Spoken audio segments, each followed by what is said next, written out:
قائی قبیلے کے بہادر فرزندوں، رات کو دن اور دن کو رات میں بدلنے والا رب گواہ ہے کہ یہ کوئی داستان نہیں، بلکہ آج جو سناؤں گا وہ توکان کے پہاڑوں سے اناتولیہ تک اور اناتولیہ سے سینکڑوں فاتحین اور فتوحات کے عظیم سفر کی ایک ناقابل یقین مگر سچی کہانی ہے۔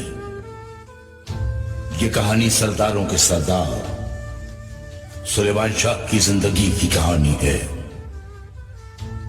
وہ سلیمان شاہ جو تواضع میں، انکسار میں، بہادری میں اور اللہ کے انصاف پر ہمیشہ قائم رہنے میں بے مثال تھے۔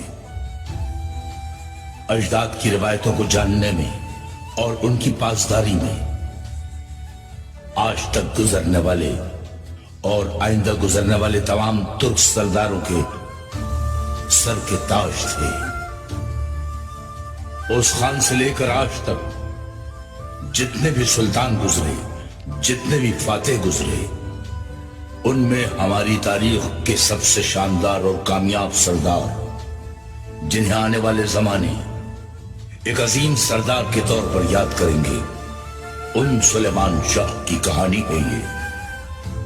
انہوں نے اجداد کی امانت کی جان سے بڑھ کر حفاظت کی، قبیلے کو کبھی بھوک کا عذاب نہیں جھیلنے دیا، اللہ کے احکام ہمیشہ مقدم رکھے، نہ اپنے رب کو بھولے کبھی، نہ روایتوں کو جنگ میں، نہ نفس کو غالب آنے دیا، نہ اپنے دشمن کو، نہ اپنی جان سے عزیز لوگوں کی غداری انہیں راہ سے ہٹا سکی، نہ اور کوئی مشکل، نہ ظالم کا ظلم اور نہ کافر کی طاقت انہیں کبھی مغلوب کر سکی۔ قائی قبیلہ اب ان کے بیٹوں کے حوالے ہے۔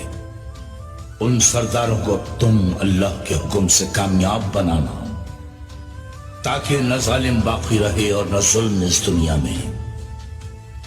جب انہیں یاد کرنا تو ایک عظیم سردار کی طرح، ایک بادشاہ کی طرح، کیونکہ یہی ان کے شایع نشان ہے۔ دعا ہے کہ اللہ جنت الفردوس کو ان کی دائمی قرارگاہ بنائے اور ان کے وسیلے سے فتح ہمیشہ تم لوگوں کے قدم چومے۔ میرے بچوں، کبھی نہ بھولنا کہ تم سلیمان شاہ کی نسل ہو، ان کی میراث ہو، ان کا اثاثہ ہو۔